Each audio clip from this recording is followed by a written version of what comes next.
வாய்ப்பு யார் யாருக்கு தரணும்னு இருக்குதுல்ல.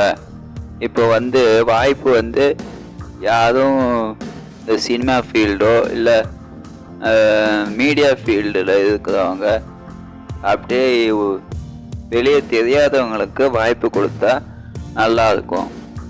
இங்கே சண்டை போடுறவங்களும் அப்புறம் கலாட்டா பண்ணுறவங்களும் அப்புறம் டேலண்ட்டை வெளிப்படுத்தாத அப்படியே சாப்பிட்டு தூங்கி இருக்கிறவங்களுக்கு தான் வாய்ப்பு தந்திருக்காங்க. பாதி பேருக்கு மேலே விஜய் டிவியில் இருக்கிறவங்களுக்கே வாய்ப்பு கொடுத்துருக்காங்க. அதுதான் நிஜம். விஜய் டிவியில் இருக்கிறவங்களுக்கு வாய்ப்பு கொடுத்துருக்காங்க. அப்போ தான் மீடியாவில் ஃபேமஸாக இருக்கிறவங்களுக்கு வாய்ப்பு கொடுத்துருக்காங்க. அதுதான் உண்மை.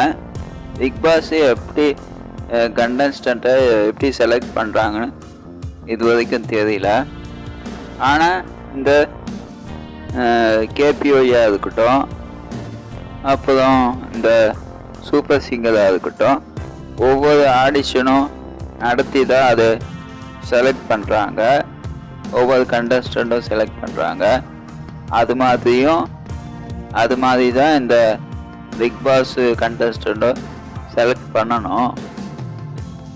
அது இல்லாமல் விஜய் டிவியில் வேலை செய்கிறவங்க, நாடகம் நடிக்கிறவங்க அவங்களே செலக்ட் பண்ணி உள்ளே அனுப்புகிறாங்க.